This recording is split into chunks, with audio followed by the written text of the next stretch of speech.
My name is Harold Davis, and I do a program in the schools where we repair the school auditorium.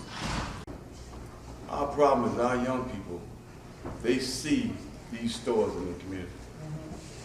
They see that we don't own anything. They see that we can't even give them a job. And until we get some relationships with banks versus currency exchanges, we're going to continue to have these issues that we have because we don't have access to capital. Now, I know Brother Phil, Brother Hope, know you, brother. Nobody works harder than this alderman right here. I mean, she's everywhere at every meeting.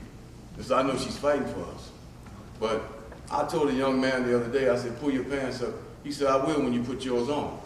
And so the issue that we have is that we have not stood up as black men. We don't own anything in our community. There's no territoriality with us.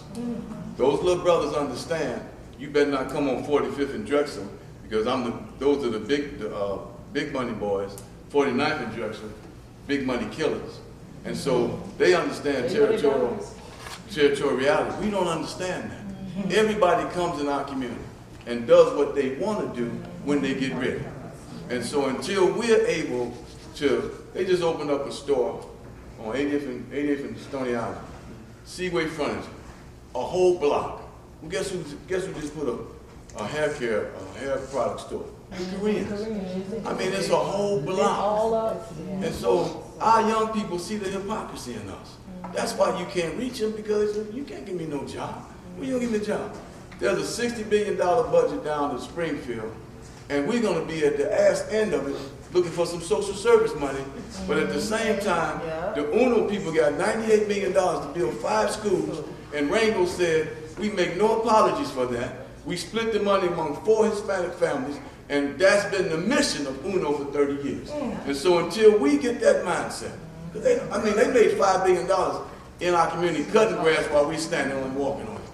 And so until we make up our minds that we're going to do something that does something around an economic engine, we can't keep asking for social service dollars. The brother said they just shut down the doggone Abraham Lincoln Center.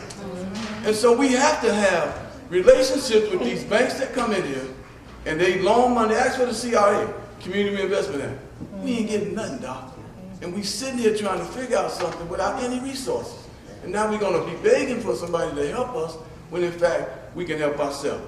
But in closing, brother, if we don't get a hold of our own economic base and build an economic engine so that these brothers won't have to be sitting on the corner and they ain't got nowhere to go.